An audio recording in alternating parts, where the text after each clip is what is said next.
Hi friends, எல்லாருக்கும் வணக்கம். இன்றைக்கி நம்ம சேனலில் என்ன பார்க்க போகிறோன்னா, நான் வந்து ஒரு ஸ்வீட் தாங்க பண்ண போகிறேன்.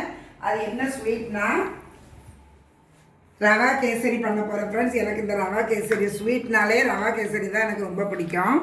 அதனால் ரவா கேசரி செய்யலாம் அப்படின்னு சொல்லிட்டு நான் எல்லாமே எடுத்து வச்சுருக்கேன் ஃப்ரெண்ட்ஸ். இங்கே பாருங்கள், முந்திரி பருப்பு, கிஸ்மிஸ் பழம், கேசரி பவுட்ரு, நெய், ரவா, சீனி.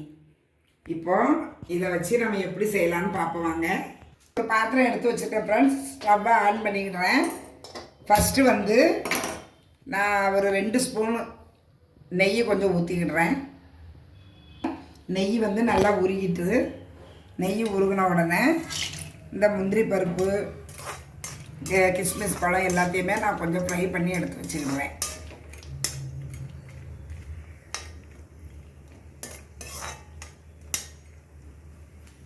இந்த கிஸ்மிஸ் பழம் வந்து கருகிராமல் நம்ம கொஞ்சம் அது லைட்டாக கொஞ்சம் அப்படியே பெருசாக வரும் பாருங்கள். அப்படி வரும்போதே நம்ம எடுத்துடலாம் ஃப்ரெண்ட்ஸ்.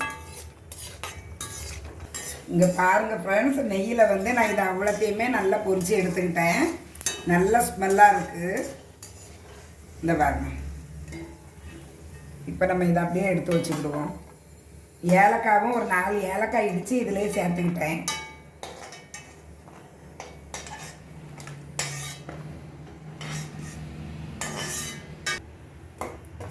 இதை தனியாக எடுத்து வச்சுக்கிட்டேன் ஃப்ரெண்ட்ஸ். இப்போது நான் அதே பாத்திரத்தில் 2 கப்பு ரவை எடுத்திருக்கேன் கேசரிக்கு.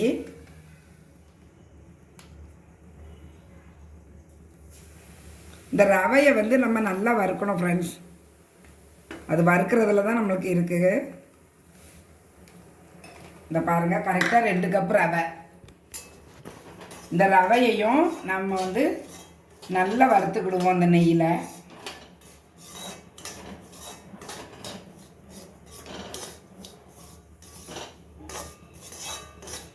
சிம்மில் வச்சே தான் வறுக்கணும் ஃப்ரெண்ட்ஸ். நம்ம கொஞ்சம் ஜாஸ்தியாக வச்சோன்னா கருகிரும்.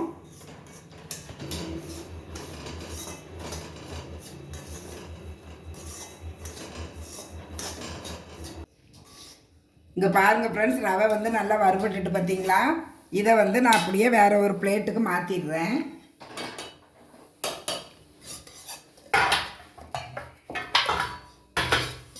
அதே பாத்திரத்தை ஸ்டவ்வில் வச்சுக்கிட்டேன் ஃப்ரெண்ட்ஸ். இப்போ வந்து நான் 2 கப்பு ரவை எடுத்தேன். இப்போ நம்ம தண்ணி வந்து இதில் சேர்க்கணும். 2 கப்பு, 1 கப்பு ரவைக்கு 2 கப்பு தண்ணி. நான் வந்து 2 கப்பு ரவை எடுத்திருக்கேன். அப்போ 4 கப்பு இதில் அளந்து ஊற்றணும் ஃப்ரெண்ட்ஸ். 1 2 3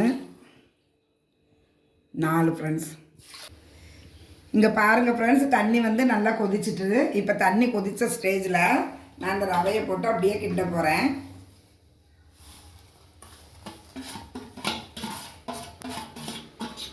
நல்லா வெந்துட்டு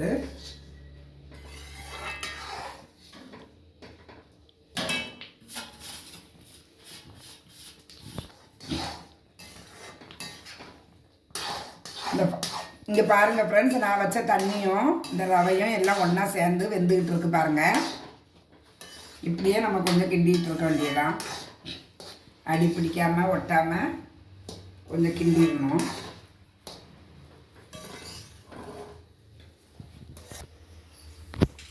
ஃப்ரெண்ட்ஸ், இந்த பாருங்கள், ரவை நல்லா வெந்துட்டு ஃப்ரெண்ட்ஸ். இப்போ வந்து நம்ம இதில் வந்து நான் சீனி சேர்க்க போகிறேன். 1 கப்பு ரவைக்கு 1 கப்பு சீனி, சரியா? அப்போ 2 கப்பு ரவைக்கு 2 கப்பு சீனி சேர்க்கணும்.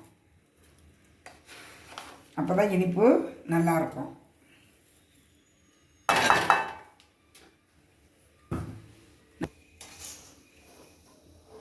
இந்த பாருங்கள், சீனியை வந்து இந்த சீனியும் இந்த ரவையும் நல்லா மெல்ட் ஆகி 2 ஒன்று சேர்ந்து நல்லா வெந்துக்கிட்டு இருக்கு பாருங்கள்.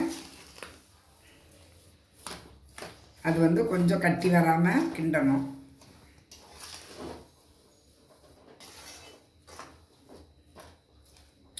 ஏலக்காய் வறுத்தது அதில் 1 2 இருக்குது ஃப்ரெண்ட்ஸ், வேறு ஒன்றும் இல்லை.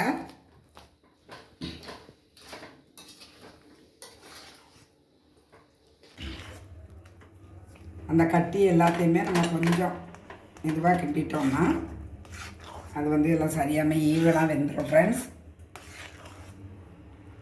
இங்கே பாருங்கள், கேசரி வந்து சீனி கூட சேர்ந்து எல்லாமே நல்லா இங்கே பாருங்கள் ஃப்ரெண்ட்ஸ், இது ரவையும் சீனியும் எல்லாமே ஒன்றா சேர்ந்துட்டு நான் வந்து ஃபுட் கலர் வந்து கொஞ்சம் தண்ணியில் மிக்ஸ் பண்ணி எல்லோ கலர் வச்சுருக்கேன். இது வந்து ஆப்ஷன் தான், நம்ம வேணும்னா சேர்த்துக்கலாம், இல்லைன்னு சொன்னால் கலர் வந்து நம்ம சேர்க்க வேண்டியதில்லை. சும்மா கொஞ்சோண்டு தான் தண்ணியில் இது பண்ணோம்னா அது எல்லாம் ஈவனாக அதில் வந்து சேர்ந்துடும். அதுக்காக தான் நான் தண்ணியில் கொஞ்சம் கலந்து வச்சுருக்கேன். கலந்து வச்சு இந்த ரவையில் அதோட சேர்த்து ஆட் பண்ணிக்கிட்டேன் ஃப்ரெண்ட்ஸ். அது நம்ம விருப்பத்துக்கு ஏற்ற மாதிரி தான், ஃபுட் கலர் வேணும்னா சேர்த்துக்கலாம், இல்லைன்னா இல்லை.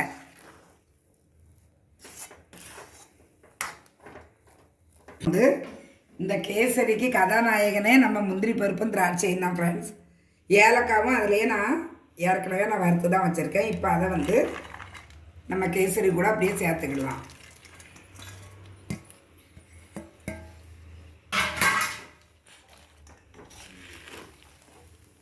சேர்த்துட்டேன் ஃப்ரெண்ட்ஸ். அவ்வளவையும் இன்னும் ஒரே ஒரு வேலை இருக்குது.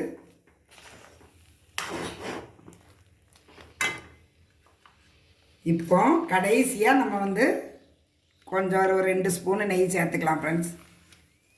சேர்த்தோன்னா நம்ம கையில் ஒட்டாமல் ரொம்ப நல்லா டேஸ்டியாக இருக்கும். ரவை நெய் வந்து ஃபஸ்ட்டு சேர்த்தோம்னா ரொம்ப கட்டியான மாதிரி ஆயிடும் ஃப்ரெண்ட்ஸ். அதனால் இது வந்து ஒரு சின்ன டிப்ஸு தான். இந்த கேசரிக்கு வந்து லாஸ்ட்டாக தான் நம்ம நெய் சேர்த்தோம்னா நல்லா உதிராக ஒட்டாமல், கையில் ஒட்டாமல் பிசு பிசுப்பு இல்லாமல் வரும் ஃப்ரெண்ட்ஸ். அதுக்கு தான் லாஸ்ட்டாக வந்து நான் நெய் சேர்த்தேன். அவ்வளோதான் ஃப்ரெண்ட்ஸ்.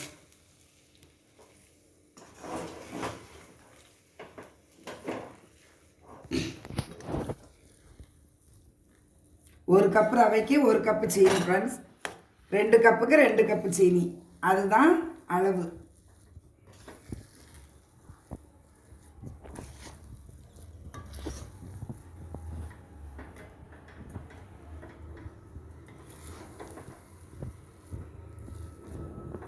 இந்த முந்திரி பருப்பு, கிஸ்மிஸ் பழம் எல்லாமே இது கூட சேர்ந்துட்டு ஏலக்காய் வாசமும் சூப்பராக இருக்குது ஃப்ரெண்ட்ஸ்.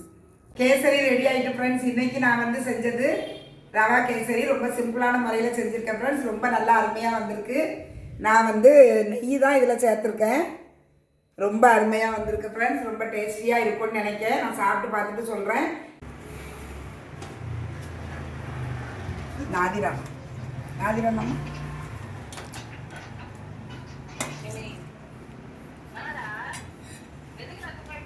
ஐயா டேஸ்ட் எப்படி இருக்குது? எங்கள் அம்மா பண்ணால் எல்லா டிஷ்ஷுமே நல்லா தான் இருக்கும்.